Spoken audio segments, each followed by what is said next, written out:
Okay, what we're going to try to do here is make a tape to help the new employees with their CDL when they come to work for the highway department. So we'll try to make a tape to help them do that. To start out with, we would take the key out of the ignition, put it in my pocket, and go back, chalk the tire, make sure the vehicle won't run over me. Go around to the front of the unit and check for it being low on one side or the other would indicate a low tire, broken spring hanger. Look under it for oil leaks, antifreeze leaks, some kind of liquid leaks. We would do the under the hood check and check the tire and the wheel on this side, the spindle assembly. Check the air pressure in the tire, make sure that there's a cap on it, make sure it's at the manufacturer's recommended pressure, make sure that the valve stem is in good shape, not bent, broken, and will take air. We check the spindle out, we check for leaks inside and outside on this spindle axle assembly. We check for loose lug bolts, lug nuts, hub nuts, any welds, broken welds in the rim, bent rim, cuts, blemishes, curb damage inside and outside on the side walls of the tire, the inside of the rim. The same thing for 30 seconds on the steering axle. Make sure that it cannot run a recap on the steering axle. We would check for a minimum of 1/4 inch and no more than 3/4 to an inch of travel in this slack adjuster. The brake chamber, we need to check, make sure that the bolts are all in place, securely mounted. We check the tie rod end. The tie rod end, make sure it's securely mounted, pinned and safetied, not too much movement in it. The lower steering arm, sure it's mounted good, all the bolts are tight. Check the brake drum for no cracks going over halfway through. Discoloration would show signs of it being hot. Check the brake airline, make sure it hasn't been rubbing on anything. Any frayed edges, no cracks in it. The shock absorber, make sure it's securely mounted, no leaks. The leaf spring, no missing leaves, no broken leaves. The U-bolts are good and tight. The spring hanger, no cracks in the frame where the hanger front and back are mounted. Check the wiring, the electrical, no missing insulation, no rub spots. Looks like all of it is secure, intact, and in place. Check the oil level on the engine. Looks like we got plenty there. Check the hoses while we're here. Check the heater hoses, no rubs, no cracks, no leaks on the heater hoses, and also the radiator hoses. Make sure that there's no leaks, no bubbles on them, no cracks. The fan blades, make sure there's no missing or broken fan blades or bent. Make sure it hadn't got into the radiator, which show signs of a loose motor mount or the radiator being loose. Check the radiator for secureness, tightness. Check the alternator belts, make sure they're good and tight, no missing chunks, no frayed edges, no cracks, and more than 3/4 of an inch of finger tension on the belts. The alternator is securely mounted, all bolts are in place. The insulation is good, all the wires are intact and hooked up. Check the rest of the insulation as we go along here. Check the water pump, make sure there's no leaks in the water pump belt, drive belt, no more than 3/4 of an inch finger tension looseness on it, and no leaks around the water pump. We would check the license plate, all the lights. As we go around the unit, the license is securely mounted, the lights are intact, and no broken lenses. We check this axle assembly just like we checked the other side. Check for leaks, oil level, make sure it's at the manufacturer's recommendation, inside and out. Check the rim of the the wheel. Make sure there's no broken welds, not bent. Make sure the lug nuts are tight. Rust would indicate looseness. Hub nuts, same way. Check the air pressure in the tire. Make sure that there's a cap on it. Make sure it's at the manufacturer's recommended pressure. Make sure that the valve stem is in good shape, not bent, broken, and will take air. We would check the inside of the tire. Again, it's 4/32 on the tread depth. No recaps can be run on the front. Check the brake shoes, make sure they're in good shape. The brake drum, no cracks over halfway through. The discoloration would show signs of it being hot. Check the slack adjuster for a minimum of 1/4 inch, no more than 3/4 of an inch travel. Brake chamber, make sure it's securely mounted, in place, good shape. Make sure the hoses is in no frayed edges on them. No cracks in the hoses. Again, we go back and check the tie rod in for secureness. Pins are in place, good and tight, not extra loose. The lower steering arm, make sure it's securely mounted and pinned. The upper steering arm, securely mounted. The drag link, make sure that check it for extra looseness. Make sure it's in good shape. The pitman arm, make sure it's securely mounted, safety and pinned. The steering sector, make sure the bolts are all in it, no cracks in the frame where it's mounted. The steering shaft, make sure the steering shaft is good shape. The U-joints are good. The bolts are good and tight. Make sure that the air compressor belt is no more than 3/4 of an inch of travel in it. Frayed edges on the belt, missing chunks or cracks in the belt.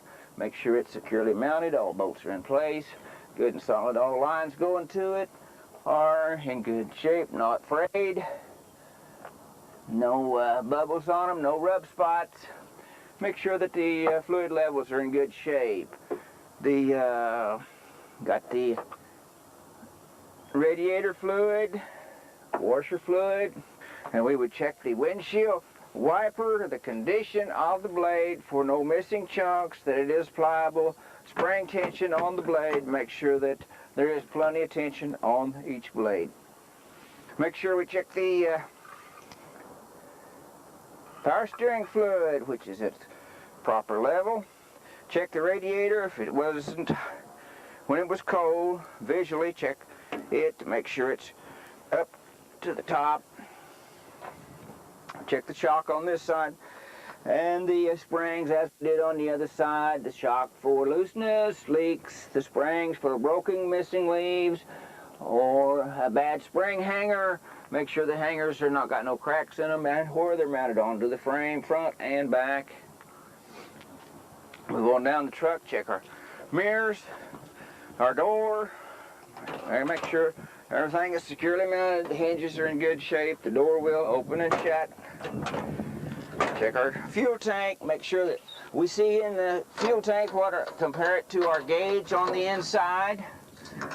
We'll do that on the end cab check later on. The fuel tank is securely mounted. No missing bolts where it's mounted. The lines are in good shape. The electrical connections and the hoses. Check the air dryer for the lines going to it. Make sure it's securely mounted. Check the electrical, no missing insulation, no hot spots. Check the exhaust system. Make sure that there's not too many holes in it, no leaks, securely mounted. The drive line, make sure it's in good shape. Carrier bearings, U-joints, no missing bolts in the drive line. Make sure nothing is flew up and hit the drive line and bent it. The frame, as we're going down, check it for cracks in it. Back, we check the back brake chamber again. Take a screwdriver, push back on it. That's when we have to have the parking brake released, and so that we can see what the travel is on it. Cannot be no more than 3/4 of an inch, and we need a minimum of 1/4 inch. The hoses, the lines going to it. The brake chamber's mounted good and secure. The bolts are in there. The back spring hangers, good, mounted good. The U-bolts, tie bolts, all good, secure. All bolts are in place, good and tight. No signs of looseness. The brake drum discoloration would show signs of being hot. No cracks over halfway through the inside of the rim on all tires and wheels. Make sure there's no broken welds, no vents where they've hit the curb with it. Check for curb damage on the inside and the outside of all the tires. 2 seconds tread depth if we run on the drivers. We're checking between the tires, no lodge objects, the spacer is in there, no signs of the tires rubbing together. And we come around, check for a leak on the outside of the axle housing and the hubs on the inside. Make sure we have no leaks there. Make sure that the lug nuts show no signs of being loose. Check them for tightness. Rust would indicate looseness. The hub nuts, air pressure in the tires again. All the valve stems, make sure they will take air. The caps are on them, not bent, broken. And need to make sure that the tire is aired to the manufacturer's recommended air pressure. Mud flap, make sure it's securely mounted. Now check the spare tire, make sure it's securely mounted. Make sure that it's aired up good and tight. Make sure that it cannot be a recap if you're going to run it on the steering axle. Has to be 4 seconds tread depth. Make sure that the valve stem will take air, has a cap on it, and is aired up properly to the manufacturer's recommended air pressure. No cuts, bruises, damage, no wheel damage, no cracked welds in the wheel. Step the doors, make sure that the doors are in good shape, good and tight, all hinges are there.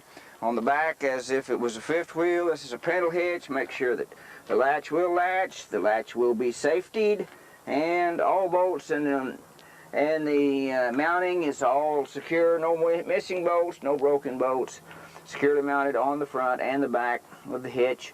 The chains are saddled underneath the hitch on a panel hitch. This unit has a surge brake. Make sure that the safety surge brake line is hooked up. Make sure all electrical connections is hooked up. No cracked insulation. Connections are all in good shape. If we had air brakes on this unit, we would check the glad hands for seals on the trailer and the truck. Check the tongue as we go back. Check the brake lines as we go back. The frame of the trailer for cracks in it. The 2 seconds on the spare tire. Make sure it's in good shape. Aired up good. The rim's in good shape. The valve stem will take air, not bent, broken, cracked.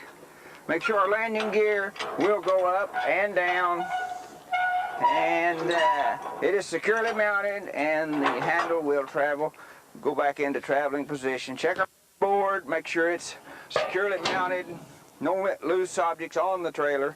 Check the frame of our trailer as we go down through it. Make sure that all of our clearance lights are properly working. Make sure that we check our lug nuts, rim, no cracked welds on the rim, the air pressure in the tire to the manufacturer's recommended. Make sure that the tire will take air, has a cap on it. The valve stem is not broken or bent. Check, make sure that we have no brake lines is not hooked on anything. All the lines are in good shape. Springs, spring hangers, again, check them for secureness, no missing leaves, no cracked leaves, and make sure the U-bolts are good and tight, show no signs of looseness or wear. Front and back spring hanger. I would check these other two assemblies the same way as I checked that one, and continue checking around my trailer as I go. Check for, make sure my reflectors, my lights are all good shape, no broken lenses, license plates properly mounted as we walk around the trailer. Check for the things on this side of my truck and trailer that's not on the other side, and that is a hub meter, securely mounted, working properly. I will continue checking the things on this side of the truck just like I checked on the other side, and I will point out the things on this side that wasn't on the other side, for condensation in the air tank. All we should be getting out of it is air. Should be checked daily. And it looks like all we got is air coming out, which is in good shape. Check the step, make sure it's securely mounted. Check the hinges on the door. Hand holds, securely mounted.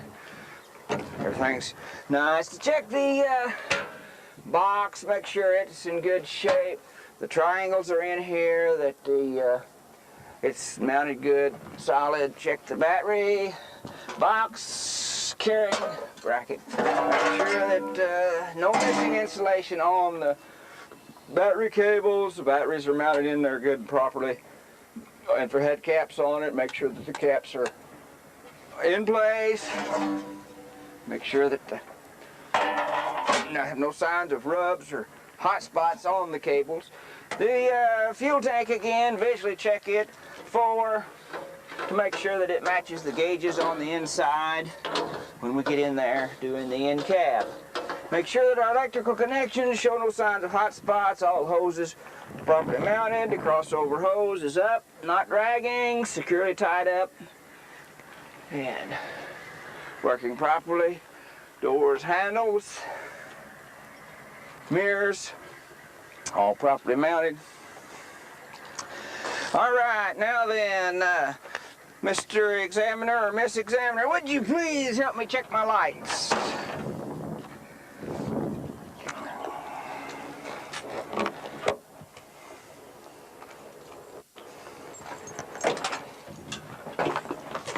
Okay, we have left turn signal,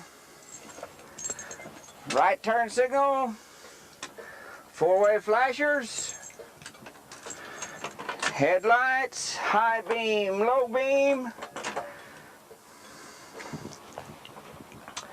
Have park lights, running lights.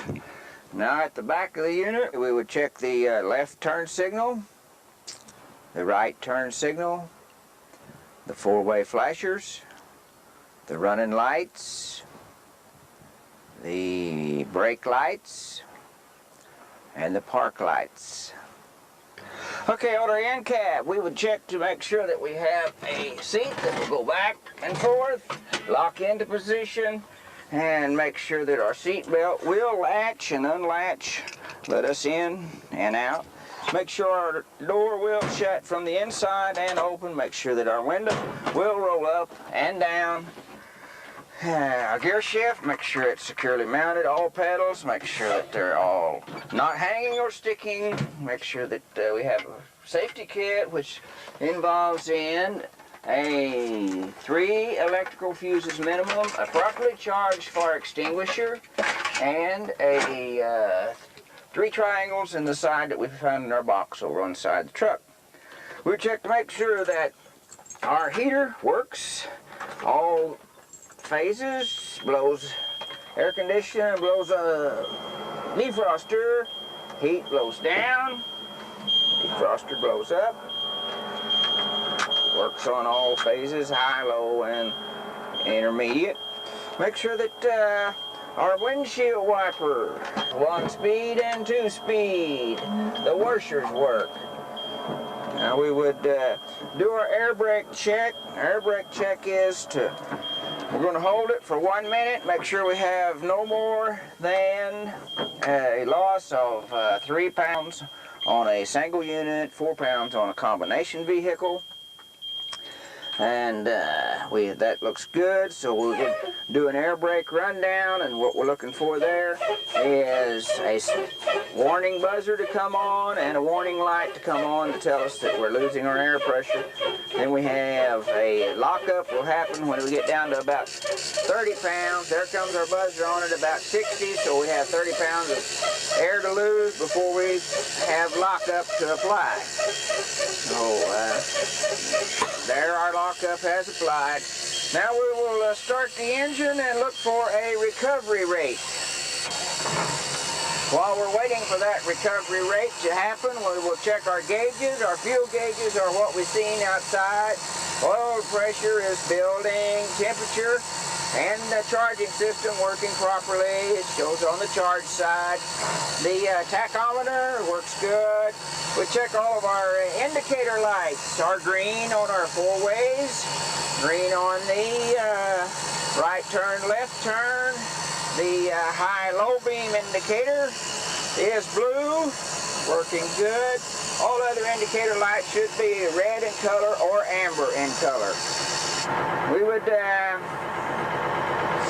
check our steering wheel play, make sure we have no more than 2 inches of play in a 20-inch wheel or 10 degrees play in any steering wheel. We would check to make sure that our horn works. Check all of our glasses, make sure we have no broken glasses, our insulation around our doors is sealed good. Check our mirrors to make sure they're properly adjusted for us where we can see out of them as we travel on. Okay, while we're getting our air pressure built up, looks like it's building at a good rate. The rate of build-up should be 4 pounds on a single unit and 3 pounds on a combination, just opposite to the bleed-off rate. So now we're going to pull up against the parking brake to make sure it holds. Sounds like it's going to do a good job there. Now we would pull forward at 5 miles an hour and on the lot before leaving the lot. Apply the brakes and make sure that it does not pull our steering wheel one way or the other, which it doesn't. We would also, if we had an air brake trailer, pull up against the brake on the air brake trailer to make sure that it's holding and the fifth wheel is holding. And that completes it except for the air kicking off the governor at 120, 125 pounds, depending on the manufacturer's recommended air pressure buildup. There it is. So that completes our air brake check and our in cab.